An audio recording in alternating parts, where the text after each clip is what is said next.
Pernahkah Anda terkena hoax? Pernah. Pernah. Pernah. Pernah. Pernah. Pernah. Pernah. Pernah. Pernah. Hoax adalah informasi yang sesungguhnya tidak benar, tetapi dibuat-buat seolah-olah benar adanya. Informasi palsu, berita bohong, atau fakta yang dipelintir atau direkayasa untuk tujuan tertentu.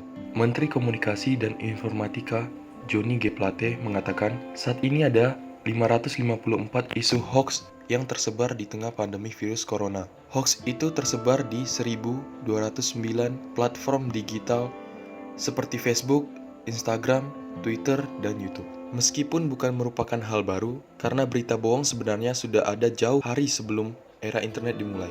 Orang dulu mengenal istilah surat kaleng sebagai sarana menyebar berita bohong. Masyarakat Indonesia yang sebagian besar mempergunakan teknologi informasi dan media sosial adalah korban potensial terkena hoax. Setiap satu informasi hoax yang sengaja dilepas di media sosial, maka dapat dipastikan dalam hitungan detik berita palsu sudah menyebar ke ratusan, ribuan, bahkan puluhan ribu pengguna media sosial. Dibandingkan pengaruh iklan di media cetak atau pemasangan baliho, penyebaran hoax melalui media sosial sering menimbulkan efek yang lebih besar. Sebuah informasi bohong yang disebar secara intensif dalam tempo yang cukup lama bukan tidak mungkin jika kemudian dipercaya sebagai sebuah kebenaran. Meminjam terminologi Antonio Gramsci, penyebaran hoax yang intensif niscaya akan menyebabkan terjadinya hegemoni, yaitu ketertundukan kultural yang dialami orang-orang karena pikiran mereka telah dimanipulasi sedemikian rupa oleh pihak yang berkuasa melalui rekayasa sosial. Para pengguna internet yang tidak bisa lagi membedakan mana informasi hoax dan mana pula informasi yang bisa dipertanggungjawabkan, umumnya akan menelan mentah-mentah informasi apapun yang mereka terima.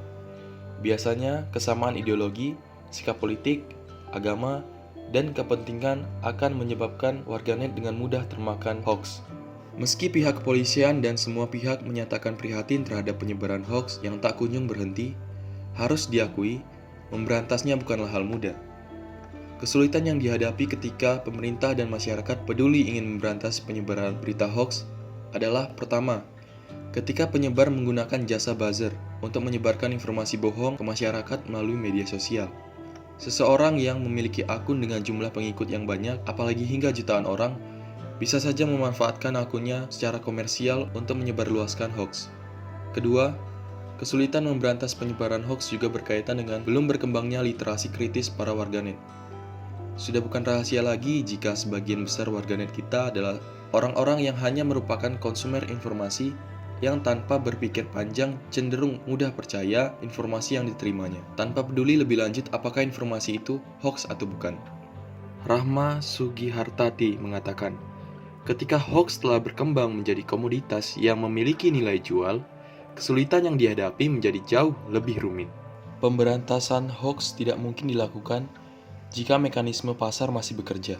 Artinya, ketika pasar masih membutuhkan hoax dan para produser hoax juga berkepentingan mendapatkan keuntungan komersial atas informasi bohong yang mereka hasilkan, pola hubungan yang saling membutuhkan itu akan membuat pemberantasan hoax terus terkendala. Ini dia cara mengenali hoax. 1. Periksa fakta. Sebelum membaca berita, kita harus perhatikan dari mana berita itu berasal dan siapa sumbernya. Apakah dari institusi resmi atau tidak? Sebaiknya, jangan cepat percaya apabila informasi berasal dari pegiat ormas, tokoh politik, atau pengamat. Selain itu juga harus diperhatikan keberimbangan sumber berita. Jika hanya ada satu sumber, pembaca tidak bisa mendapatkan gambaran yang utuh. Hal lain yang perlu diamati adalah perbedaan antara berita yang dibuat berdasarkan fakta dan opini. Fakta adalah peristiwa yang terjadi dengan kesaksian dan bukti, sementara opini adalah pendapat dan kesan dari penulis berita sehingga memiliki kecenderungan untuk bersifat subjektif. Kedua, cermati alamat situs. Menurut catatan Dewan Pers, di Indonesia terdapat sekitar 43.000 situs yang mengklaim sebagai portal berita. Dari jumlah tersebut, yang sudah terverifikasi sebagai situs berita resmi tak sampai 300. Artinya, terdapat setidaknya puluhan ribu situs yang berpotensi menyebarkan berita palsu di internet yang mesti diwaspadai. Karena itu, untuk informasi yang diperoleh dari website, cermatilah alamat situs yang dimaksud. Apabila berasal dari situs yang belum terverifikasi sebagai institusi pers resmi, misalnya menggunakan domain blog, maka informasinya bisa dibilang meragukan. Ketiga, cek keaslian foto. Seringkali para pembuat berita palsu mengedit foto untuk memprovokasi pembaca. Di era teknologi digital saat ini, bukan hanya konten berupa teks yang bisa dimanipulasi, melainkan juga konten lainnya berupa foto atau video. Cara untuk mengecek keaslian foto bisa dengan memanfaatkan mesin pencari seperti Google. Hasil pencarian akan menyajikan gambar-gambar serupa yang terdapat di internet sehingga bisa dibandingkan. Keempat, hati-hati dengan judul provokatif. Berita hoax seringkali menggunakan judul sensasional yang provokatif. Isinya pun bisa diambil dari berita media resmi, hanya saja diubah-ubah agar menimbulkan persepsi sesuai dengan yang dikehendaki sang pembuat hoax. Oleh karenanya, apabila menjumpai berita dengan judul provokatif, sebaiknya mencari referensi berupa berita serupa dari situs online resmi. Kemudian dibandingkan isinya, apakah sama atau berbeda.